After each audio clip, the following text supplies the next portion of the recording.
क्या? Cancer? PCOD और PCOS था और बाद में कैंसर में कन्वर्ट हो गया? सीरियसली? जी हाँ, ये बात बिल्कुल गलत नहीं है, सच है ये बात। जिन फीमेल्स को पीसीओडी और पीसीओएस होता है उनमें कैंसर के सिम्टम्स देखे गए हैं। मैंने पहले सोचा था कि इस टॉपिक पर इस एपिसोड को मैं नहीं शूट करूंगी, मैं इस टॉपिक के बारे में चर्चा नहीं करूंगी, इस सीरीज में तो एटलीस्ट नहीं करूंगी। लेकिन मैंने ये सोचा, मुझे ऐसा लगा कि कहीं आप लोग डर ना जाएं, आप लोग कहीं परेशान ना हो जाएं इस इन्फॉर्मेशन से। लेकिन मेरा फ़र्ज बनता है कि मुझे आपको डराना नहीं है, मुझे आपको राइट डायरेक्शन में इन्फॉर्मेशन देनी है जिससे कि आप सचेत हो जाएं, जिससे कि आप इस समस्या को गंभीरता से लें और जिससे कि आप इस समस्या को जड़ से ख़त्म करने का प्रण आज से ही लेना शुरू कर दें। ये मेरा फर्ज बनता है क्योंकि मैं इसी सीरीज में काम कर रही हूँ, इसी और मेरा ध्यान है कि किसी भी तरह से मैं हर एक जन को, इवन हर एक फीमेल को ये अवेयरनेस दे दूँ कि डरो मत, घबराओ मत और लाज मत करो। इस चीज़ को बताने में इतना शाई मत रखो। कहीं कोई भी अगर आपके पीरियड से रिलेटेड प्रॉब्लम आ रही है तो किसी से कोई घबराने और डरने वाली बात नहीं है। खुलकर बोलो, उस समस्या का हल करो, जल्दी से जल्दी उस समस्या को सुलझाओ। आज के एपिसोड में मैं डिटेल में चर्चा करने वाली हूँ कि किस तरीके से पीसीओडी और पीसीओएस क्या सच में कैंसर जैसी भयानक स्थिति में बदल जाता है क्या। पूरे वीडियो में मैं यही चर्चा करूँगी, बताऊँगी कि सच में ये सच है भी या बस ऐसे र्यूमर फैले हुए हैं या फिर ऐसी कोई मिथ है। वीडियो में बने रहिए। वीडियो के अंत में आपको बहुत राइट डायरेक्शन में इंफॉर्मेशन मिलने वाली है। पीसीओडी और पीसीओएस में हम कैंसर जैसी भयानक स्थिति से कैसे बचें, अंत में बताऊंगी। वीडियो को बिल्कुल बिना स्किप करके देखिएगा जिससे कि इंफॉर्मेशन आधी अधूरी ना मिले, क्योंकि आप सब जानते हैं कि आधी अधूरी इन्फॉर्मेशन ना मिलने से कहीं ज़्यादा खतरनाक है। तो वीडियो में बने रहिए। वीडियो की शुरुआत करते हैं, चलिए।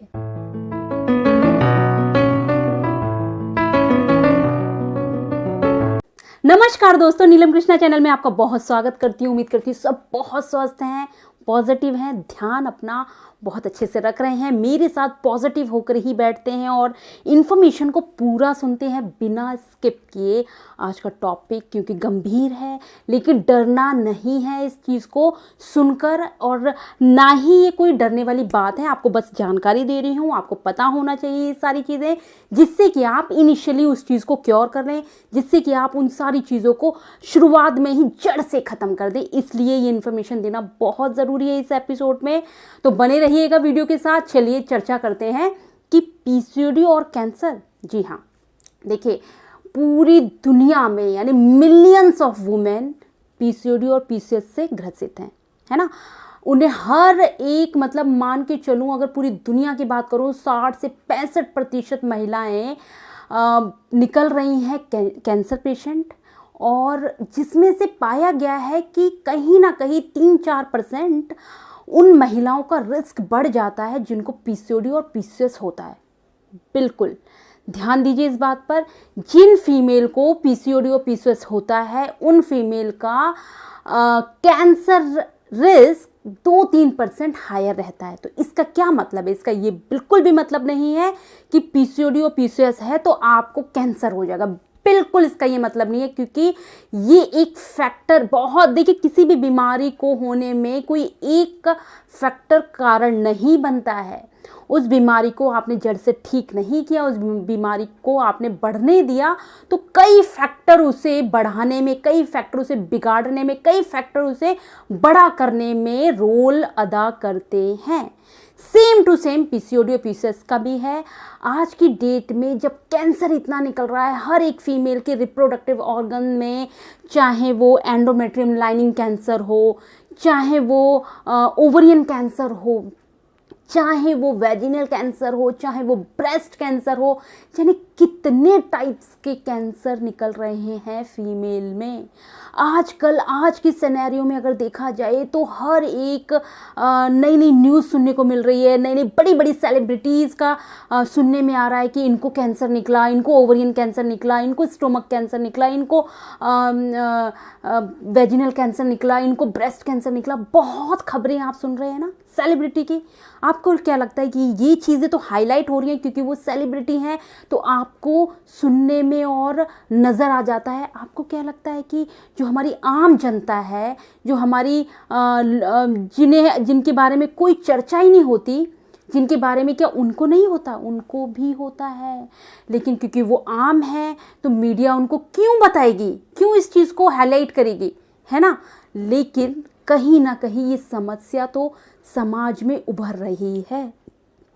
देश देश पूरी दुनिया में, ये पूरी ग्लोबलाइजेशन यानी कि पूरे वर्ल्ड में अगर बात करें तो इसकी संख्या बढ़ती ही क्यों जा रही है।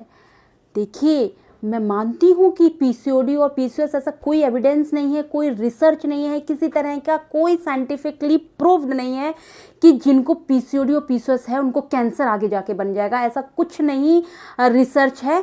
लेकिन ये ज़रूर रिसर्च है कि जो फीमेल कैंसर जिसको होने वाला है, ये पीसीओडी और पीसीओएस रिस्क बढ़ा देता है, 2-3% उसको इंक्रीज कर देता है। ये रिसर्च कह रही है, ये एविडेंस है, ये साइंटिफिकली प्रूव्ड है। तो आप मान के चलिए कि आपका फ़र्ज नहीं बनता कि इस चीज़ को आप समझें या डरें। नहीं, डरना नहीं है, समझना है। समझना ये है कि ये क्या सच में इतनी बड़ी प्रॉब्लम है जिसको हमने इतना बड़ा कर दिया। इतनी बड़ी प्रॉब्लम थी? आप मुझे बताइए, क्या इतनी बड़ी ये सीरियसली प्रॉब्लम थी? ये प्रॉब्लम बहुत छोटी है, ये बहुत माइनर सी प्रॉब्लम है कि आपको इरेगुलर पीरियड हो गया क्योंकि आपने अच्छे से डाइट नहीं मेंटेन की, आपने बहुत एक्टिव नहीं रहे आप, और बहुत ज़्यादा आपने स्ट्रेस ले लिया। बस इतनी सी प्रॉब्लम से ये, और आपके हार्मोन्स डिसबैलेंस हो गए, ये प्रॉब्लम बढ़ी, और इस प्रॉब्लम की वजह से आपको बोल दिया कि भाई आपके पॉलीसिस्टिक ओवेरियन सिंड्रोम या फिर डिजीज़ आपको हो गया। ये इतनी सी प्रॉब्लम को क्या कैंसर जैसी भयानक स्थिति में लाया जा सकता है? इवन कैंसर एक ऐसी प्रॉब्लम है जो अकेले किसी कारणवश, वो मान के चलिए एकदम से कोई चीज़ नहीं उपज गई शरीर में। अगर हम कोई बीज भी डालते हैं मिट्टी में तो अगले दिन उसमें फल फ्रूट या फिर बहुत बड़ा पेड़ नहीं बन जाता। वो सेम किसी हर एक चीज़ के साथ ये चीज़ लागू है। कोई भी प्रॉब्लम वो बहुत बीज रूप में थी, वो पेड़ बन गया और वो इतनी बड़ी हो गई अंदर शरीर में कि वो अब हालात ये आ गई कि अभी हम अगर उसको ट्रीट नहीं करें ढंग से, अगर हम उसको थेरेपी ना लें, अगर हम उसको ध्यान से समझें नहीं, तो अगर इस इनिशियल स्टेज में उसको नहीं समझ पाए तो कहीं ना कहीं उस प्रॉपर पूरे अंग को निकाल कर फेंकना पड़ता है, क्योंकि वो पूरे आपके शरीर में जानलेवा स्थिति ना पैदा कर दे। ऐसा करना पड़ता है।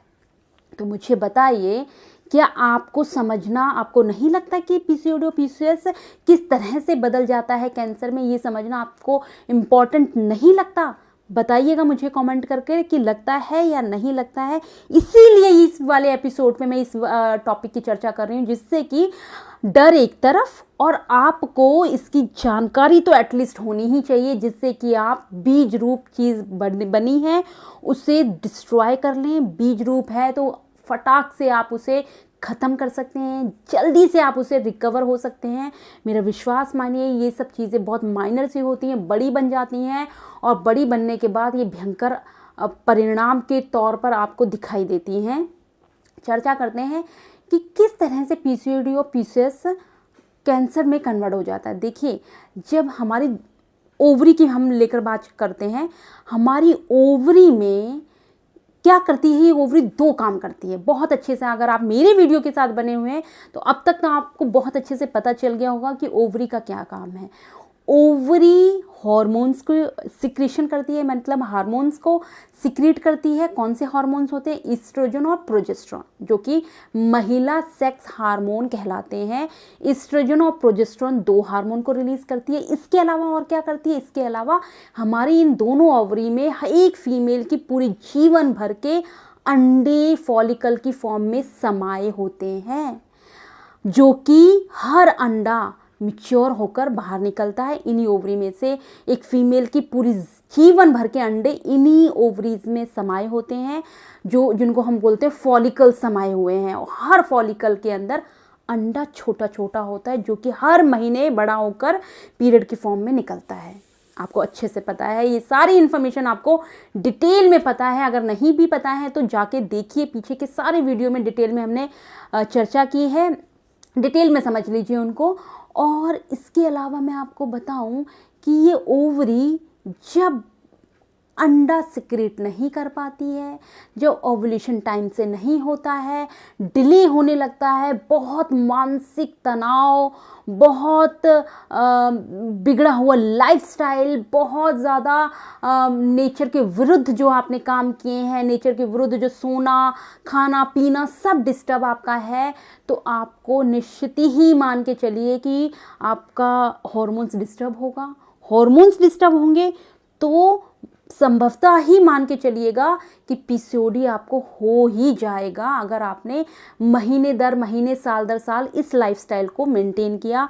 ना खाने का होश है, ना सोने का होश है, ना ही आपने बड़ी टाइमली हर चीज़ को मेंटेन करके रखा। और पीरियड आ रहे हैं नहीं आ रहे हैं, कोई चेकअप नहीं, कोई ध्यान नहीं उस ओर, आप केवल बाह्य चीज़ों पे ध्यान दे रही हैं। बाहर आपने अपनी लाइफस्टाइल को बहुत अच्छे से मेंटेन करके रखा है, आप अपनी ग्रूमिंग करती हैं, आप अपने बाल को अच्छे से रखती हैं, स्किन को अच्छे से रखती हैं, बट इंटरनली आपके साथ आपके शरीर में इतना हलचल हो रहा है, आप उस पर कभी भी कॉन्सेंट्रेट नहीं करती, तब ये समस्या हो जाती है, जिसको हम बड़े ही आम भाषा में कह देते हैं कि हार्मोन्स डिस्टर्ब हो गए हैं और पीसीओडी और पीसीओएस की आपको समस्या बन गई है।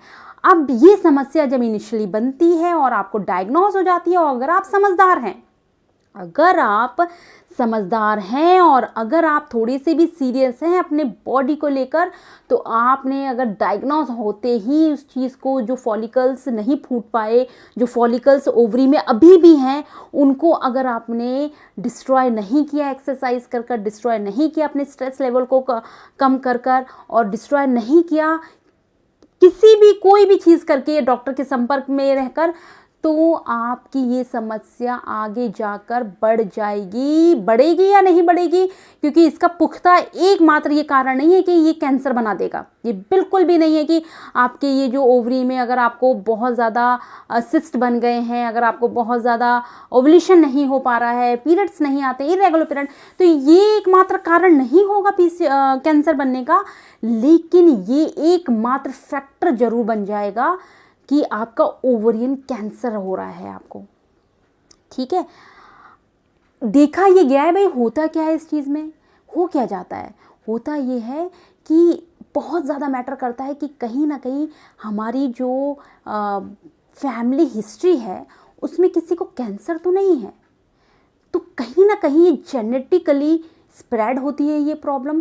तो इस चीज़ का आपको ध्यान रखना होगा कि कहीं जेनेटिकली अगर हमारी हिस्ट्री में, फैमिली हिस्ट्री में किसी को कैंसर है, तो ये डॉक्टर ऐसा कहते हैं, बल्कि मेरा मानना ये है कि कोई भी चीज़ जेनेटिकली क्यों ना आए, लेकिन अगर आपकी संकल्प शक्ति और आप अपने शरीर के प्रति सचेत हैं तो ये कारण नहीं है, लेकिन कहीं ना कहीं ये कारण होता ज़रूर है कि जेनेटिकली फैमिली में अगर किसी को कैंसर की हिस्ट्री रही है तो संभवतः आपको होने के चांस हैं, अगर आपने अपनी लाइफस्टाइल को मॉडरेट नहीं किया, अगर आपने अपनी लाइफस्टाइल को अच्छा नहीं बना के रखा, तो ये चीज़ मान के चलिएगा, एक ये फैक्टर है। इसके अलावा आपको मैं बताऊं, अगर आपको डायबिटीक है, अगर आपको बहुत ज़्यादा पेट की प्रॉब्लम रहती है, अगर आपको इंडाइजेशन का इशू है, अगर आपको बहुत ज़्यादा इंटरनल ऑर्गन्स में कुछ ना कुछ खिंचाव रहता है, तो ये भी बहुत कारण है कि आपको कि कैंसर के ये भी एक फैक्टर्स होते हैं। और ऊपर से आपने पीसीओडी और पीसीओएस भी कर लिया, तो बताइए इतने ढेर सारे फैक्टर मिलकर आपको बना देते हैं एक कैंसर पेशेंट। अगर आपको एंड्रोमेसिस यानी एंडोमेट्रियम लाइनिंग में गांठें फैल चुकी हैं, एंडोमेट्रिसिस की प्रॉब्लम है, तो भी कैंसर होने की संभावना रहती है। और ये संभावना बढ़ जाती है, कब बढ़ जाती है, जब आप इसको क्योर नहीं करते। इनिशियल स्टेज पर आप ध्यान नहीं देते और आपको बहुत अच्छे से जानते हैं आप, अगर आपको पीसीओडी और पीसीओएस है तो अगर आपने खुद से उसे क्योर नहीं किया, लाइफस्टाइल मेंटेन नहीं किया, डाइट अच्छी नहीं रखी और बहुत ज़्यादा सीरियस नहीं हुए इस मैटर को लेकर, तब आपको पता है ना कि डॉक्टर के संपर्क में जाना जो होता है और आपको हार्मोन्स ट्रीटमेंट करना पड़ता है, यानी हार्मोन्स थेरेपी लेनी पड़ती है। तो यह आपको जानकारी के लिए बता दूं कि हार्मोन्स थेरेपी लेने से भी कैंसर, ओवरियन कैंसर बढ़ने का खतरा बना रहता है। बहुत ज़्यादा जो हार्मोन्स ट्रीटमेंट्स ले रहे हैं, थेरेपी ले रहे हैं, इनसे भी खतरा बढ़ जाता है। एंड्रोमेट्रियोसिस की बहुत ज़्यादा प्रॉब्लम है तो इससे भी खतरा बढ़ जाता है आपका कैंसर होने का। अगर आपको बहुत ज़्यादा बेचैनी हो रही है, अगर आपको एसिडिटी, हर बार कोई भी खाना खाते हैं एसिडिटी हो जाती है, बहुत ज़्यादा पेट फूलता रहता है आपका, तो भी मान के चलिएगा कि कहीं ना कहीं ये भी इन सभी फैक्टर को मिलाकर ये भी एक फैक्टर है कि आपको हो सकता है कि कहीं इंटरनल ऑर्गन में कोई प्रॉब्लम तो नहीं है, कैंसर जैसे सिम्टम्स तो नहीं बन रहे हैं। कैंसर में क्या होता है कि आपकी जो सेल हैं उनका म्यूटेशन हो जाता है, मतलब वो एक भयानक रूप लेती है। डीएनए संरचना, यानी कि आपके डीएनए को भी ये इफेक्ट पहुंचा देती हैं, आपके जीन्स में, मतलब जो जीन डीएनए हैं उनकी संरचना को बदलने लग जाती हैं ये सेल्स। म्यूटेशन बड़ी होने लगती है, किसी और जिस फॉर्म में इनको होना चाहिए उस फॉर्म में ना होकर ये किसी अदर फॉर्म में कन्वर्ट होने लगती हैं। इट मीन्स कि ये कैंसर जैसी भयानक स्थिति में बन रही हैं सेल्स। तो केवल हम पीसीओडी पीसीओएस की चर्चा कर रहे हैं तो इस बारे में हम डिस्कशन कर रहे हैं, लेकिन किसी भी प्रॉब्लम, इवन कोई भी प्रॉब्लम हो, अगर आपने उसे जड़ कारण से सही नहीं किया, अगर आपने उसका जड़ कारण, उसके बीज को नहीं शुरू से हटाया और उसे पेड़ बनने दिया, उसमें फल फ्रूट लगने दिए, तब मान के चलिए वो समस्या गंभीर होती है। चाहे वो कोई भी प्रॉब्लम क्यों ना हो, चाहे वो डायबिटिक क्यों ना हो, चाहे वो आपका बीपी क्यों ना हो, चाहे आपको वो कोलेस्ट्रॉल की प्रॉब्लम क्यों ना हो, चाहे आपकी वो कोई भी प्रॉब्लम क्यों ना हो, वो अगर आपने लंबे टाइम तक बने रहने दी तो वो खतरनाक रूप ले लेती है। ये बात मैं हमेशा बताती हूँ। तो पीसीओडी और पीसीओएस के ही केस में हम क्यों इतना डर रहे हैं? क्योंकि इस केस में हम अपने आप को ठीक करने का प्रण नहीं ले रहे हैं, हम ठान ही नहीं रहे हैं कि हमें ठीक करना है, हम मेहनत करने के लिए एग्री नहीं है, हम मेहनत करने के लिए आगे ही नहीं आ रहे हैं, इसलिए हम डर रहे हैं। अगर आपको पीसीओडी है, अगर आपको पीसीओएस की कोई प्रॉब्लम है तो आप जाइए और इसको दूर कीजिए। ये इतनी बड़ी समस्या नहीं है कि इसको इतना बड़ा कर दिया जाए। इसलिए मैंने आपको इस वीडियो में डराने का मेरा बिल्कुल भी मकसद नहीं था, लेकिन मैं ज़रूर ये वाली बात कहूँगी, अगर पीसीओडी और पीसीओएस है आपको तो आपके ये तो आपका ओवरी, आपका फॉलोपियन ट्यूब, आपका यूट्रस, आपका वेजिना, ये सब कि सब ग्रसित ना हो जाएं इसकी वजह से, इन सब में सिस्ट ना फैल जाएं, इन सब में किसी तरह की और समस्या ना पैदा हो जाए, तो प्लीज़ उस ओवरी में बने हुए सिस्ट को ही पहले से ही तोड़ के फेंक दीजिए। एक्सरसाइज करके, लाइफस्टाइल चेंज करके, अपने पॉजिटिव थॉट बना के, मेडिटेशन ऐड करके इन सब चीज़ों को इनिशियल स्टेज पे ही ख़त्म करिए, जिससे कि ये समस्या भयंकर ना बने। प्लीज़ ये मेरी बहुत ज़्यादा आपसे रिक्वेस्ट है कि ये समस्या को इतना बड़ा प्लीज़ मत होने दीजिए। बढ़ रही है ये हमारे देश में, समस्या बढ़ रही है हमारे देश में। इससे रिलेटेड परसेंटेज, बहुत सी फीमेल अननोनली कुछ ऐसी बीमारियों के संपर्क में आ जाती हैं जो उन्होंने कल्पना भी नहीं की थी, और सिर्फ इनिशियली उन्होंने ध्यान नहीं दिया और इस वजह से वो इतनी भयंकर भयंकर बीमारियों का शिकार हो जाती हैं। तो प्लीज़ स्टॉप कीजिए ये सारी मतलब कहते हैं ना कि ज्ञान ना होना, एजुकेशन ना होना किसी चीज़ को इतना खतरनाक स्थिति में आपको ला देगा। ये सब चीज़ें तब पता चलती हैं जब आपको हो जाती है। तो प्लीज़ नॉलेज रखिए, एजुकेट रहिए और पीसीओडी और पीसीओएस को ख़त्म करिए प्लीज़ प्लीज़। ये रिक्वेस्ट है मेरी, और इसे बड़ा मत बनने दीजिए, समाज से हटाइए इसको, अपने शरीर से दूर करिए। अगर आप पीसीओडी अपने ठीक कर लेती हैं तो मतलब आपने बहुत बड़ा योगदान इस बीमारी को ख़त्म करने में दिया है। तो प्लीज़ अगर आपको है तो ख़त्म करने का प्रण लीजिए, इसको रिड्यूस करिए, इसको ख़त्म करिए, जड़ से ख़त्म करिए। और मैं आपको एक चीज़ ये भी बताऊं, जब हम कोई प्रॉब्लम में हम बढ़ जाते हैं और हमें पीसीओडी और इस कंडीशन में चली जाती है, कैंसर जैसे कंडीशन में, जैसे किसी को ओवरियन कैंसर हो गया, तो एक ऐसी स्थिति आती है जिसमें वो इस लेवल पर यानी कि इस स्टेज पर वो कैंसर चला जाता है कि ओवरी उस महिला की डिटैच करनी पड़ती है बॉडी से, यानी कि जिस ओवरी में हमारे अंडे समाये होते हैं, अंडों का घर होता है, हमारे फॉलिकल्स होते हैं, हमारी यूट्रस अटैच होती है, हमारी फॉलिपिन ट्यूब अटैच होती है, और जब वो कैंसर में कन्वर्ट हो जाती है तो कैंसर की वजह से आप जान पे ना बन पाए, उस प्रॉब्लम में उस व्यक्ति की जान ना चली जाए, तो इस वजह से वो कैंसर को हटाने के लिए उसे डिटैच, उसको काट के फेंकना पड़ता है शरीर से। तो सोचिए ये कितनी खतरनाक चीज़ है। तो कितना अच्छा है कि हम उसे इतना बढ़ने ही ना दें, कितना अच्छा है कि उसको बीज रूप में ही समाप्त कर दें। इसलिए आप इसको नॉलेज लीजिए, समझिए और गंभीर रहिए इस समस्या को लेकर, और जड़ से ख़त्म करने का प्रण लीजिए। और एक और चीज़ बताऊं, ये आलस की वजह से भी होती है। अगर आपको अगर आपको कोई चीज़ डायग्नोस हो जाती है और उसके बाद भी आप सक्रिय नहीं हैं, उसके बाद भी आप काम नहीं कर रहे, उसके बाद भी आपने जड़ से ख़त्म करने का प्रण नहीं लिया, तब ये प्रॉब्लम बढ़ जाती है। तो प्लीज़, मैंने होप इस वीडियो में ये समझाने की कोशिश की है कि ये समस्या गंभीर बन जाती है तो इसको इग्नोर मत कीजिए और ख़त्म करने का प्रण लीजिए आज से ही। मेरे वीडियोज़ अगर आपको पसंद आ रहे हैं और मेरे वीडियोज़ में आप आज नए हैं तो वीडियोज़ को सब्सक्राइब कर लीजिए, क्योंकि इस चैनल पे आपको हमेशा फुल हेल्थ इन्फॉर्मेशन मिलेगी, और जो कि मैं कोशिश करती हूँ कि वो सारी इन्फॉर्मेशन आपको साइंटिफिकली प्रोवाइड करवा पाऊँ। मेरी इस वीडियो में आपको स्किन और हेयर केयर से रिलेटेड इन्फॉर्मेशन मिलती है, क्योंकि बहुत ज़रूरी है इंटरनल चीज़ को ठीक करने के साथ साथ हम बाहर से भी अपनी हर एक चीज़ को उतना ही सहयोग दें, उतना ही प्यार दें, उतना ही हम उनकी केयर करें।